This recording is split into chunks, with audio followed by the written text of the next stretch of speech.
ಮೊದಲು ಮನ್ರೇಗಾ ಯೋಜನೆ ಬಗ್ಗೆ ಮಾತಾಡೋಣ.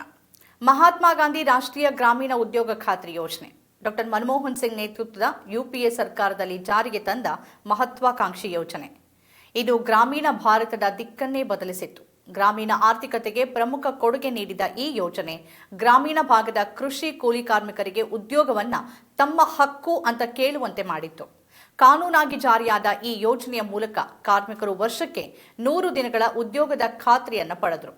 ಇದರಿಂದ ಅವರ ಜೀವನ ಮಟ್ಟ ಸುಧಾರಿಸಿತು. ವಿಶೇಷವಾಗಿ ಮಹಿಳೆಯರು ಈ ಯೋಜನೆಯಿಂದ ಹೆಚ್ಚು ಪ್ರಯೋಜನವನ್ನ ಪಡೆದರು ಮತ್ತು ಆರ್ಥಿಕ ಸಶಕ್ತತೆಯನ್ನ ಗಳಿಸಿದ್ರು. ಹೊಟ್ಟೆ ಕಿಚ್ಚಿಗೆ ಮದ್ದಿಲ್ಲ ಅಂತಾರೆ. ನರೇಂದ್ರ ಮೋದಿ ಅವರು ಇದೇ ಮನ್ರೇಗಾ ಯೋಜನೆಯನ್ನ ಸ್ಮಾರಕಗಳ ವೈಫಲ್ಯ ಅಂತ ಕರೆದಿದ್ರು.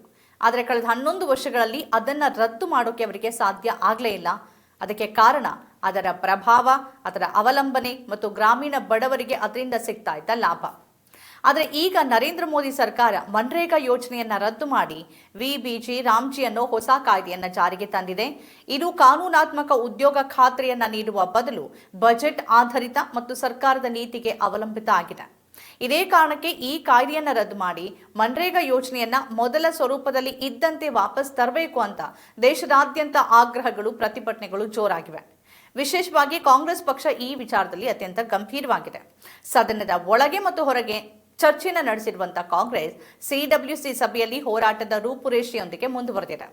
ಈಗ ಕರ್ನಾಟಕದಲ್ಲಿ 3 ಹಂತಗಳಲ್ಲಿ ಹೋರಾಟ ನಡೀತಾ ಇದೆ. ಕಾನೂನಾತ್ಮಕ ಹೋರಾಟದ ಜೊತೆಗೆ ಜನರಿಗೆ ಮಾಹಿತಿಯನ್ನ ಕೊಡೋದು ಮತ್ತು ವಿಧಾನಮಂಡಲದ ಅಧಿವೇಶನವನ್ನ ಕರೆಯುವುದು ಪ್ರಮುಖ ಆಗಿದೆ. ಈ ತಿಂಗಳ 22ನೇ ತಾರೀಕಿಂದ 5 ದಿನಗಳ ಕಾಲ ವಿಶೇಷ ಅಧಿವೇಶನ ಇದಕ್ಕಾಗಿಯೇ ನಡೆಯುತ್ತೆ. ಅಧಿವೇಶನದಲ್ಲಿ ಮನ್ರೇಗಾ ವಿಚಾರವನ್ನ ಚರ್ಚೆ ಮಾಡಲಾಗುತ್ತೆ. ಕಾಯ್ದೆಯ ಉಪಯೋಗ, ಪುನಃ ಸ್ಥಾಪನೆ ಮತ್ತು ಯಾಕದನ್ನ ವಾಪಸ್ ಪಡಿಬೇಕು ಅನ್ನೋ ಅಂಶಗಳ ಬಗ್ಗೆ ಸದನದಲ್ಲಿ ದಾಖಲಾಗುವಂತೆ ಚರ್ಚೆ ನಡೆಯಲಿದೆ. ಈ ಮೂಲಕ ಕರ್ನಾಟಕದ ಕಾಂಗ್ರೆಸ್ ಸರ್ಕಾರ ಬಿಜೆಪಿಯನ್ನ ಇಕ್ಕಟ್ಟಿಗೆ ಸಿಲುಕಿಸುವ ಪ್ರಯತ್ನ ಮಾಡಿದೆ. ವಿಧಾನಮಂಡಲದ ಜಂಟಿ ಅಧಿವೇಶನವನ್ನು ಉದ್ದೇಶಿಸಿ ಕೇಂದ್ರದಿಂದ ನೇಮಕಗೊಂಡ ರಾಜ್ಯಪಾಲ ಥಾವರ್ ಚಂದ್ ಗೆಹ್ಲೋಟ್ ಅವರು ಸರ್ಕಾರ ಬರೆದುಕೊಟ್ಟ ಭಾಷಣವನ್ನು ಓದಬೇಕಾಗತ್ತೆ. ಮತ್ತೊಂದು ಕಡೆ ಬಿಜೆಪಿಯ ಶಾಸಕರು ವಿಬಿಜಿ ರಾಮ್ಜಿ ಕಾಯ್ದೆಯಿಂದ ಮಹಾತ್ಮ ಗಾಂಧೀಜಿಯವರ ಹೆಸರನ್ನ ತೆಗೆದಿರೋದಕ್ಕೆ ಕಾರಣಗಳನ್ನ ಸದನದ ಒಳಗೆ ನೀಡಬೇಕಾಗತ್ತೆ. ಇದು ಕಡತಗಳಲ್ಲಿ ದಾಖಲಾಗಿ ಜನರಿಗೆ ನೇರವಾಗಿ ತಲುಪತ್ತೆ. ಈ ಒತ್ತಡದ ಮೂಲಕ ಬಿಜೆಪಿಯನ್ನ ಇಕ್ಕಟ್ಟಿಗೆ ಸಿಲುಕಿಸೋದು ಮತ್ತು ಜನರಿಗೆ ಮನ್ರೇಗಾ ಕಾಯ್ದೆಯ ಅವಶ್ಯಕತೆಯನ್ನ ತಿಳಿಸುವ ಪ್ರಯತ್ನಕ್ಕೆ ಕಾಂಗ್ರೆಸ್ ಮುಂದಾಗಿದೆ. ಪ್ರಜಾಪ್ರಭುತ್ವ ವ್ಯವಸ್ಥೆಯಲ್ಲಿ ಸದನದ ಚರ್ಚೆ ಬಹಳ ಮುಖ್ಯ. ಅದು ಜನರಿಗೆ ಉತ್ತರದಾಯಿ ಆಗಿರಬೇಕು. ಆದ್ದರಿಂದ ಬಿಜೆಪಿಯವರು ಈ ಕಾಯ್ದೆಯನ್ನ ತಂದ ಹಿಂದಿನ ಉದ್ದೇಶ ಮತ್ತು ಮಹಾತ್ಮ ಗಾಂಧಿಯ ಹೆಸರು ತೆಗೆದ ಕಾರಣಗಳನ್ನ ವಿವರವಾಗಿ ತಿಳಿಸಬೇಕು. ಈ ನಡೆಯ ಮೂಲಕ ಕಾಂಗ್ರೆಸ್ ಪಕ್ಷ ಮನ್ರೇಗಾ ವಿಚಾರದಲ್ಲಿ ತನ್ನ ನಿಲುವು ಸ್ಪಷ್ಟ ಮತ್ತು ಗಂಭೀರವಾಗಿದೆ ಅನ್ನೋ ಸಂದೇಶವನ್ನು ರವಾನೆ ಮಾಡಿದೆ.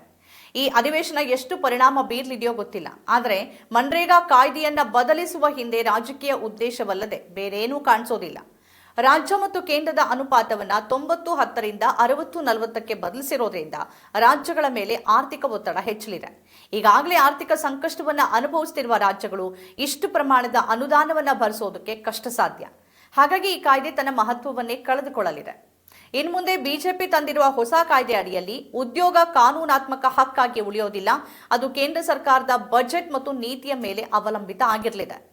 ವಿಧಾನಮಂಡಲದ ಅಧಿವೇಶನದಲ್ಲಿ ಬಿಜೆಪಿಯವರು ಈ ಕಾಯ್ದೆಯನ್ನು ಹೇಗೆ ಸಮರ್ಥನೆ ಮಾಡಿಕೊಳ್ಳಿದ್ದಾರೆ, ರಾಜ್ಯದ ಜನರಿಗೆ ಯಾವ ಉತ್ತರ ನೀಡಲಿದ್ದಾರೆ ಮತ್ತು ಕಾಂಗ್ರೆಸ್ ಇಟ್ಟಿರುವ ಚಕ್ಮೆಟ್ನಿಂದ ಹೇಗೆ ಹೊರಬರಲಿದ್ದಾರೆ ಅನ್ನೋದನ್ನ ಕಾದ್ ನೋಡಬೇಕು.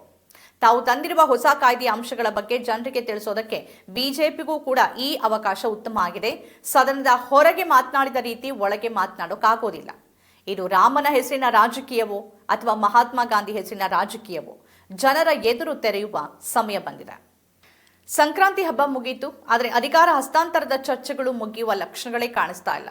ಮೊನ್ನೆ ಮೈಸೂರಿಗೆ ಬಂದಿದ್ದ ರಾಹುಲ್ ಗಾಂಧಿ ಅವರನ್ನ ವಿಮಾನ ನಿಲ್ದಾಣದಲ್ಲಿ ಭೇಟಿ ಮಾಡಿದ ಸಿಎಂ ಮತ್ತು ಡಿಸಿಎಂ ಇಬ್ಬರೂ ಪ್ರತ್ಯೇಕವಾಗಿ ಮಾತಾಡಿದ್ರು.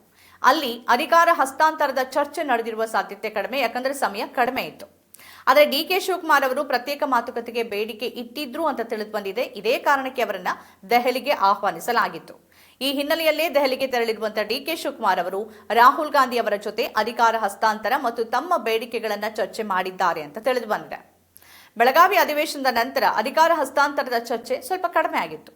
ಆದರೆ ಬೂದಿ ಮುಚ್ಚಿದ ಕೆಂಡದಂತೆ ಹೊಗೆ ಆಡ್ತಾನೇ ಇದೆ. ಸದ್ಯ ಬಜೆಟ್ ಮಂಡನೆ ಸಿದ್ಧತೆಗಳು ನಡೀತಿರೋದ್ರಿಂದ ಬಜೆಟ್ ಮಂಡನೆ ಆಗೋವರೆಗೆ ಯಾವುದೇ ಬದಲಾವಣೆ ಇಲ್ಲ ಅಂತಾನೆ ಹೇಳಲಾಗ್ತಿದೆ. ಈ ನಡುವೆ ಕೆಲವೇ ತಿಂಗಳುಗಳಲ್ಲಿ ಕೇರಳ, ತಮಿಳುನಾಡು, ಅಸ್ಸಾಂ ಮತ್ತು ಪಶ್ಚಿಮ ಬಂಗಾಳ ಚುನಾವಣೆಗಳು ಎದುರಾಗಲಿರೋದ್ರಿಂದ ಸುಸ್ಥಿರ ಸರ್ಕಾರವನ್ನ ಅಸ್ಥಿರಗೊಳಿಸೋಕೆ ಹೈಕಮಾಂಡ್ ಒಪ್ಪಲಾರದು. ಆದರೆ ಅಧಿಕಾರಕ್ಕಾಗಿ ಪಟ್ಟು ಹಿಡಿದಿರುವ ಡಿಕೆ ಶಿವಕುಮಾರ್ ಅವರನ್ನ ರಾಹುಲ್ ಗಾಂಧಿ ಮತ್ತು ಹೈಕಮಾಂಡ್ ಹೇಗೆ ಸಮಾಧಾನ ಪಡಿಸುತ್ತೆ ಅನ್ನೋ ಕುತೂಹಲ ಇದೆ.